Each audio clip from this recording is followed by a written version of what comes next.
சென்னையில் அதிக கட்டணம் வசூலிப்பதாக கூறி 1000 விளக்கு ஆசா நினைவு மேல்நிலைப் பள்ளியை பெற்றோர் முற்றுகையிட்டதால் பரபரப்பு ஏற்பட்டது. சென்னை 1000 விளக்கில் உள்ள ஆண்டர்சன் சாலையில் இயங்கி வருகிறது ஆசா நினைவு மேல்நிலைப் பள்ளி.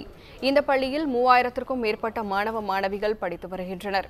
இங்கு அதிக கட்டணம் வசூலிப்பதாக கூறி இன்று காலை சுமார் 30க்கும் மேற்பட்ட மாணவர்களின் பெற்றோர் பள்ளியை முற்றுகையிட்டனர். பள்ளி வாயில் முன் திரண்ட அவர்கள் அரசு நிர்ணயித்ததை விட கூடுதல் கட்டணம் வசூலிப்பதாக பள்ளி நிர்வாகம் மீது குற்றம் சாட்டினர். கூடுதல் கட்டணம் செலுத்தாத மாணவ மாணவிகளை வகுப்பறைக்குள் அனுமதிக்காமல் வெளியிலேயே நிற்க வைப்பதாக அவர்கள் வேதனை தெரிவித்துள்ளனர். கூடுதல் கட்டணத்தை தாமதமாக செலுத்தினாலும் அபராதம் விதிப்பதாகவும் பெற்றோர் குற்றம் சாட்டினர். ஃபஸ்ட்டு டேர்ம் ஃபீஸ் பே பண்ணிட்டோம். செகண்ட் டேர்ம் ஃபீஸ் வந்து ஸ்கூலில் செகண்ட் டேர்ம் ஃபீஸாக வாங்குறாங்க. நாங்கள் வந்து committee fees balance amount DD எடுத்து அனுப்பியிருந்தோம். அவங்க அந்த டிடியை வந்து ரிஜெக்ட் பண்ணிட்டாங்க.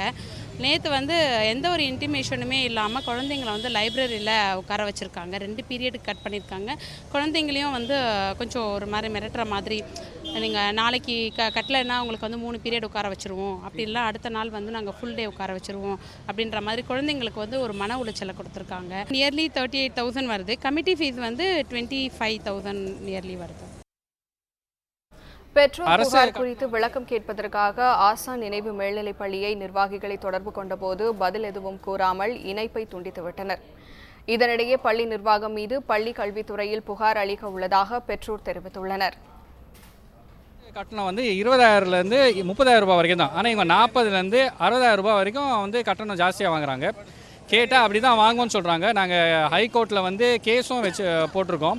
அந்த கேஸுக்கு ஒன்றும் தீர்ப்பே வரல. ஆனால் இருந்தாலும் இவங்க வந்து சட்டத்துக்கு எதிராக வந்து ஃபீஸ் எக்ஸ்ட்ரா வாங்கிட்டு இருக்காங்க. கேட்டால் சுப்ரீம் கோர்ட்டில் ஆர்டர் கொடுத்துருக்கேன்னு சொல்கிறாங்க. சுப்ரீம் கோர்ட்டில் ஆர்டர் என்ன சொல்லிக்கிறாங்களா, கட்டணம் இவங்க நிர்ணயித்து மறுபடியும் வந்து தனியார் பள்ளி கட்டணம் குழுக்கு போய் அதை வந்து கரெக்டாக இல்லையான்னு செக் பண்ணோம். செக் பண்ணதுக்கப்புறம் தான் அந்த கட்டணம் வந்து இவங்க நம்மக்கிட்ட வசூலிக்கணும். ஆனால் அவங்க அதெல்லாம் ஒன்றும் பார்க்காம நேராகவே எங்ககிட்டேருந்து அவங்க நிர்ணயித்த கட்டணம் தான் வாங்குறாங்க. அதே மாதிரி வந்து குழந்தைங்களை ரெண்டு மணி நேரம் வெளியே வைக்கிறது வந்து அது தண்டனையே கிடையாதுன்னு அவங்க வந்து சாதிக்க பார்க்குறாங்க.